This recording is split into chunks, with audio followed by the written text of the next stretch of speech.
Where's my bag? Yeah, I was like taking a sip of my drink and I was like, I wonder. So basically what we're gonna do is I'm just gonna draw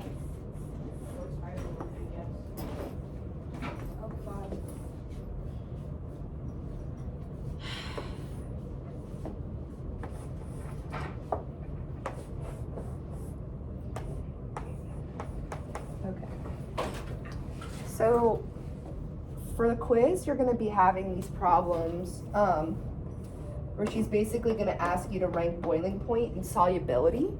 And so what you need to know are the 4 intermolecular forces, which are ion.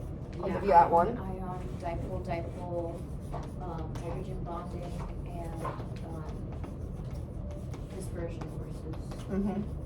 And so one thing that I would make sure you can do is draw these 3 types, which we can go over. Hydrogen bonding, dipole, and dispersion. Mm-hmm. The only one that's not intuitive is dispersion because you have to draw the blobs. Oh. Okay. If you remember from class. Okay. Yeah, so I was really confused about the Yeah, same. Yeah, so I'll go over that. But we'll do these first because this is going to be the main point of your exam. So we'll do boiling point first, which means that you're comparing it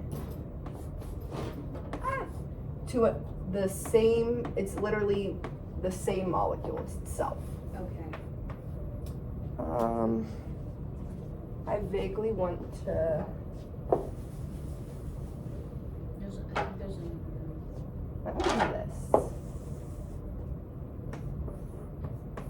Okay.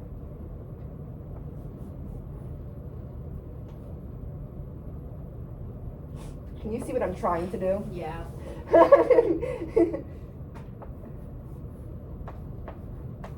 Okay, we'll do that. That's horrendous, so I'm sorry. But for these, it's super nice because are there any ion? No, none of them. If it's going to be ion, It's still an electron, right? yeah. So it's going to be like. So this is a salt. Right. Right? This is, I mean, yeah, this would be ion. If this was like 2 separate molecules, they were both separate first, then they're drawn together because it's intermolecular forces. It's forces between 2 different molecules.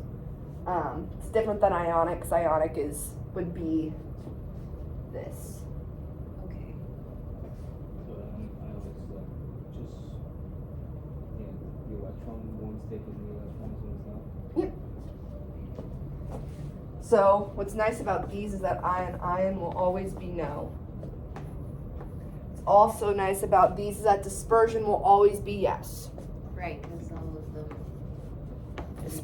All molecules have, is that what she said? All Yep. molecules have dispersion forces. Yep, so dispersion forces are temporary dipoles. Well, we can just do this now. We'll draw the blobs. So I'm going to draw 2 molecules that are about to interact with one another. Right. So the reason why this is different, I'm just going to draw dipole next to it.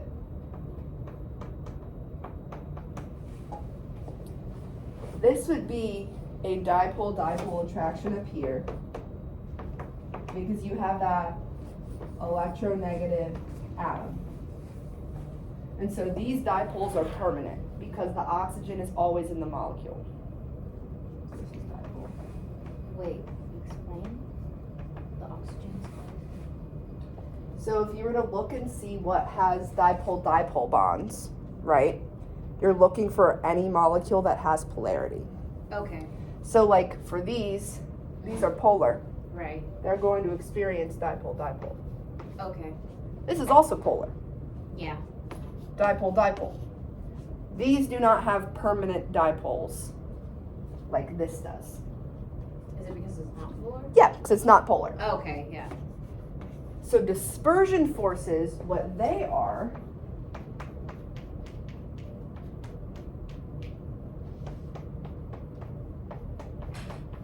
Notice how we're not drawing a specific molecule that's permanently fixed in time.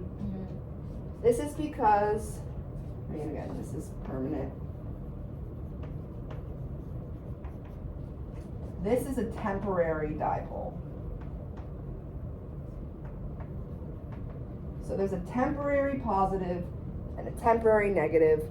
They shift, again, temporarily. And these two different molecules that are both shifting are able to interact. Okay. So it's just kind of like. This is what every molecule does naturally. Electron Right, density yeah. is mobile, it's always flowing. Right. Okay. Protons they have density, they have mass. Mhm. Electrons are always moving throughout the electron field. Right. So, Okay.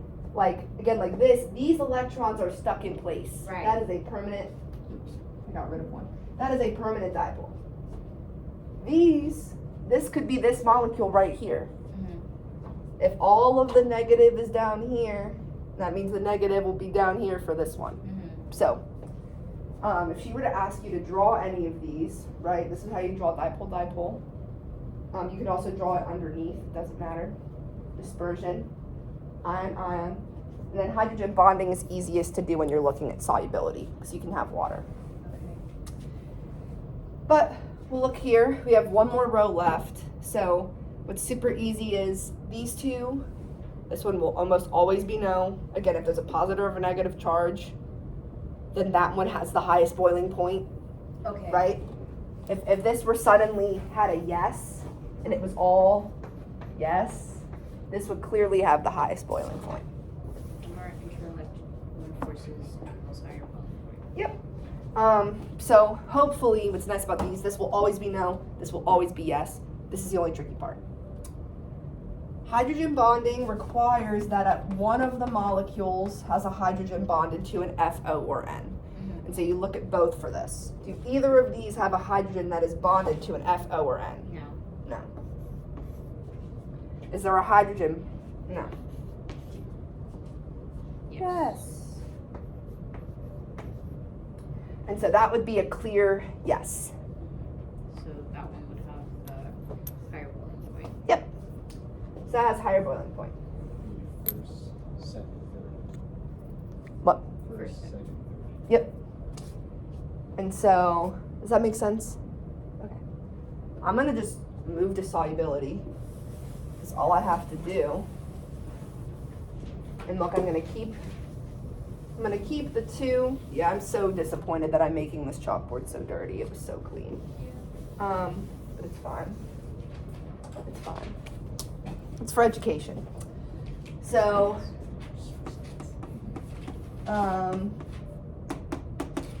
we're gonna draw in water, and you can probably again envision why I'm drawing the water in a certain way.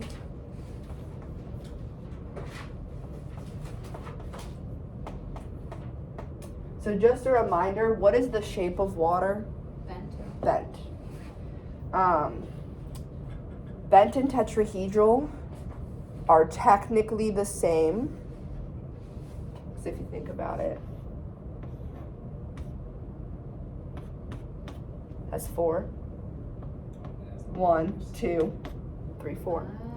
And so with all of these, it is going to be 109.5. Okay. The oxygen and the hydrogen is going to be a little less, or I think actually a little bigger than 109.5, right? Because the electrons are actually going to push the hydrogens out of the way. But they are very similar to 109.5.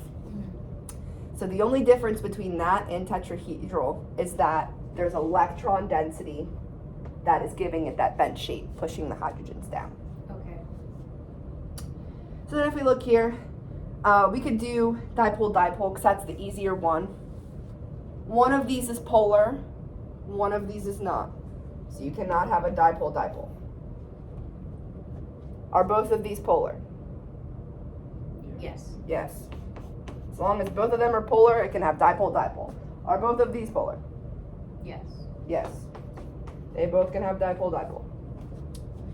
Similarly, with this, you need to have one molecule that has hydrogen bonded to an F or N, which we have, but the other molecule must also have an FO or N. If not bonded to an H, it at least has to have that. So this one, there is none, right? So that's a no. And this is where you get to the accept and donate that she was talking about in class. So here, this is our molecule. We're looking at whether it can accept or whether it can donate. Because it does not have an H, it cannot donate. But because it has that O, and this is how she would ask you to draw hydrogen bonds. It's a little dotted line in between the partially positive hydrogen and the partially negative oxygen. No, I believe she said you didn't have to. But it helps me remember, and that's like the most correct way to do it, like if you were fully labeling it. So I like to do it. I won't do it for every single one though. I usually show it for just one. And so, yes, this can accept, but it cannot donate. Now this one is nice because not only can it accept from here, there's another water molecule over here, it can donate. Right? So look at all of these different interactions you can have. That is why hydrogen bonding is so important. You can tell just by this. This has an opportunity to bond 3 times to water. This has an opportunity of 2. This has an opportunity of 0. And so again, you're going up and how much you have. So yes. Accept and donate. Does that make sense? So again, what she'll ask you, she's gonna give you the 3 molecules. She is going to tell you solubility or boiling point. Her first test for you is seeing whether you know whether solubility or boiling point, like what you include with it, right? So if she asks for solubility, you better have the molecule with water. If she asks for boiling point, you need to have it with itself. So that's her first thing she tests you on. Then all of these. She tests you on just making the chart. This is easy. This is probably no point, like comparatively. Would she have it like pre-made or no? Nope, you do it yourself. So that's why I'm saying I'm going through each part of the problem that you'll need to know. So first, make sure you know whether it's solubility or boiling point. Then you always write down your 4. These are never going to change. Then, what I do, as you can tell from my process today, I go easiest to hardest. So I go no, yes. Dipoles are pretty easy to see as long as there's a polar atom on it. There's polarity. So I do that. And then hydrogen bonding, only with solubility are you going to have accept and donate, right? Because if you have this with the boiling point, there's no source of that hydrogen for hydrogen bonding if you just have 2 of the same. So that one's a clear yes or no for hydrogen bonding. If you have it with water, because water can always hydrogen bond, like water always hydrogen bonds if it has the chance, that's what makes it yes, accept. So the only one, I'll just reiterate that, the only one that you need accept and donate for is solubility. If you get a boiling point question and you write, like let's just say you write no here still, but you write yes, it accepts, and say you forget donate, you gave too much information and then hurt yourself because you didn't specify that it could do both. So that's why it's easier. Boiling point, just write yes, no. This one, you will need to specify, and she will dock you. If you just write yes for both, she will not give you full credit. You will get most of the credit, right? You'll like, say it's not going to be a 10-point question, but let's just say it was a 10-point question, you would get like 9 out of 10. You would get it mostly right, but she would want you to include accept and donate because that is why this one is higher. It can do both. So that's just part of your argument because she's asking you which one is higher. So. It can accept because it has the oxygen, and it can donate because it has Yep. So again, one more time for the steps, but I think she's gonna be on the quiz tomorrow. Gonna have to draw one of these, because she kind of showed you how to draw it. You remember her drawing the water in all the different ways? Yeah. Like around the board, that was to show dipoles. Dispersion, she probably won't ask you for ion. So how do we draw dispersion? Do we specifically put it under or just You can put them next to each other, it doesn't matter.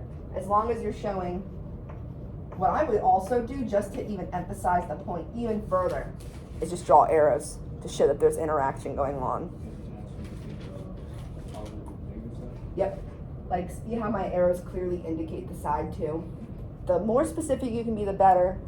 But she usually doesn't, she's not super picky. She's pretty picky, but if you don't put arrows, she's not going to.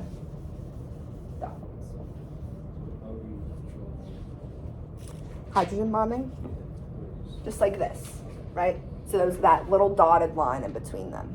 No arrows, just because how hydrogen bonding is not donated. I was about to say detonated, which is denoted. Is that what it's called? Like if it's written down, it's denoted. I think so. Hydrogen bonding is typically denoted with this broken line. It's not arrows. It's because it's a temporary bond. Right. It's strong enough to be indicated like a bond, but it's just the dashed. So do you guys have any other questions? And do you guys need practice problems? Yes. Okay. Always. Okay. So what I'll do is I'm going to include another example like this where you do boiling point and solubility. And then I'll include just a third one you can do, because again, these don't take super long, as long as you set up the chart. But I'll give you a second one that goes over like surface area and how that can impact boiling point. Because you guys know how, I'll just draw the example Right. up there. She did say a surface area increases, the boiling point decreases. Yes. And so what she means by that, I kind of, what's funny is I just tutored someone right before this, so I'm going to attempt to redraw what I drew earlier here. Did you do the viral thing? Yeah. And I was like, don't bother coming to the session tonight, it's going to be the same exact thing. Like, do not bother. But, this will be your first question, I guess. And you could do boiling point, or you can do solubility, because all of them are non-polar. Okay. It's gonna give you like the same result anyways.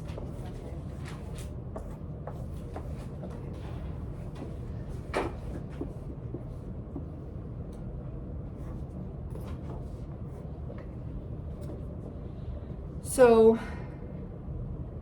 this will be one of your questions, but I will explain the surface area to kind of help. So what makes your boiling point the highest is the highest amount of intermolecular forces. So you're looking for the highest amount of intermolecular forces. These can only do dispersion if they're up against each other.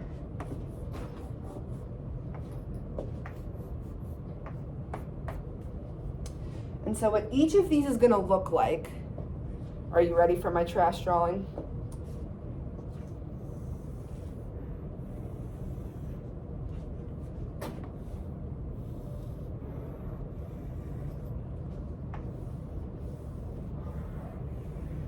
Okay.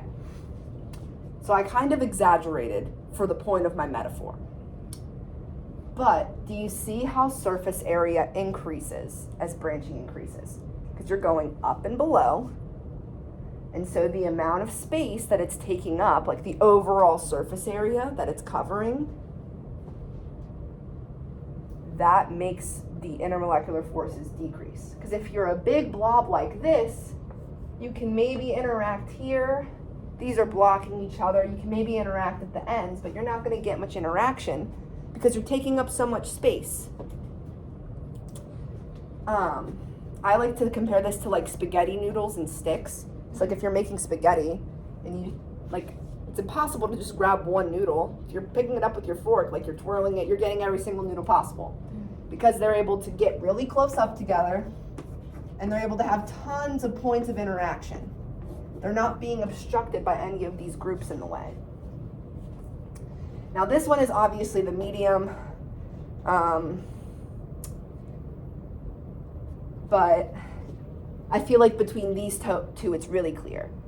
Like, have you ever been sent out to the woods to like gather sticks for a campfire and you make a pile, but like the pile of sticks falls over because they all just kind of like hit each other and they don't really, sometimes they collapse together nicely, but not really. There's a lot of space between them. It's like this.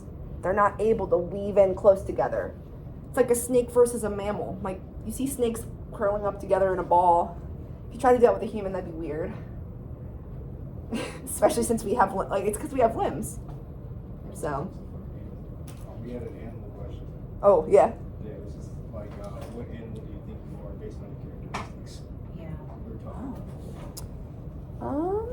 I don't know. I've never thought about animal.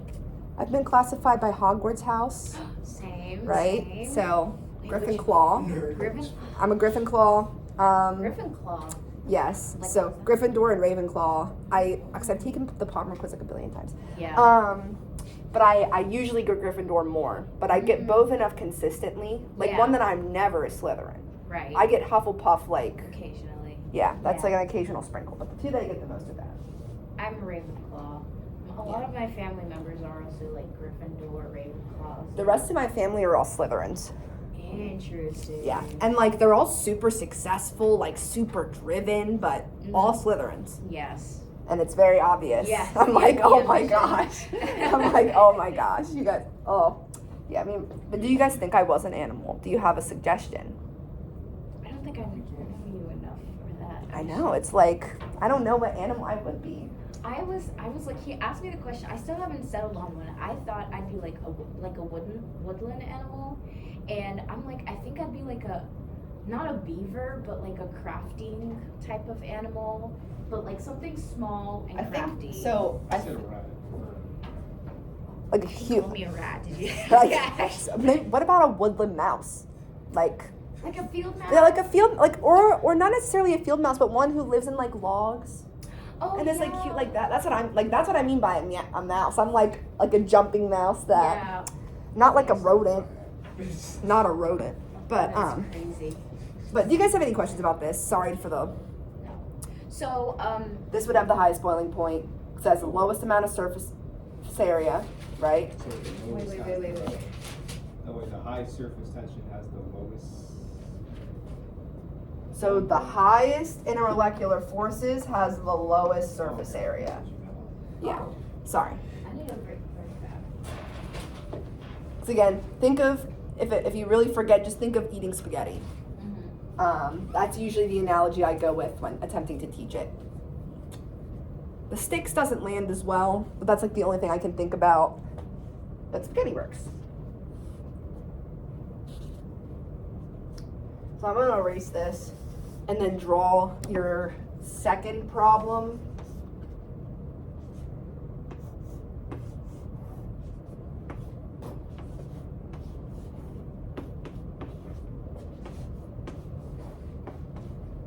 And for shigs, what I would do is do it for, for shits and giggles.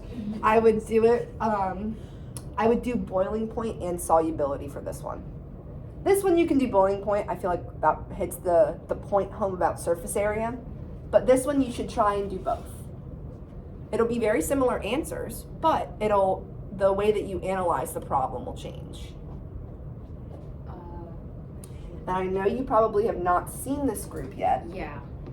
But based on what we've been saying, right, it's just an oxygen, it's not bonded to anything. Right. So do you think it can hydrogen bond with itself? With itself, no. No, right? So Okay. you're gonna answer it the same way you would any other problem. That's why I included it. Oh, okay. I see. To make you apply like, oh, it's just an oxygen. Mm-hmm. What next to it would be like the separate and if we're doing solubility. Oh, yeah. Let's just say she could give you something like cuckoo bananas.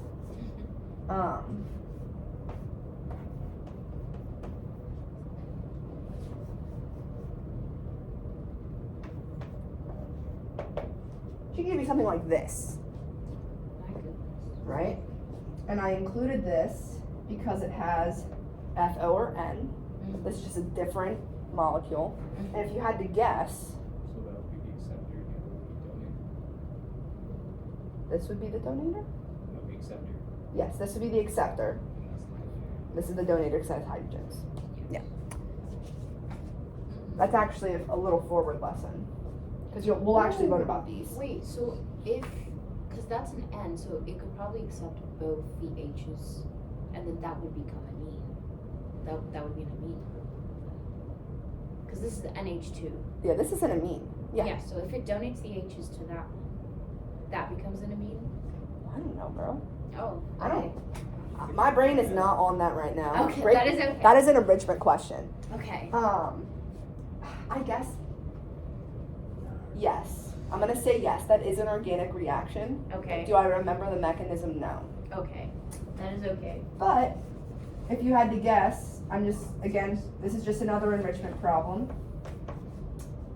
Which one would have a higher boiling point? That one. This one, because it has more hydrogens to interact with. Yeah. Even though this one still has hydrogen bonding, this one has more. So again, using those base principles, they can apply to any situation. Okay. And that's all I have. Yeah, 26 minutes. Hey.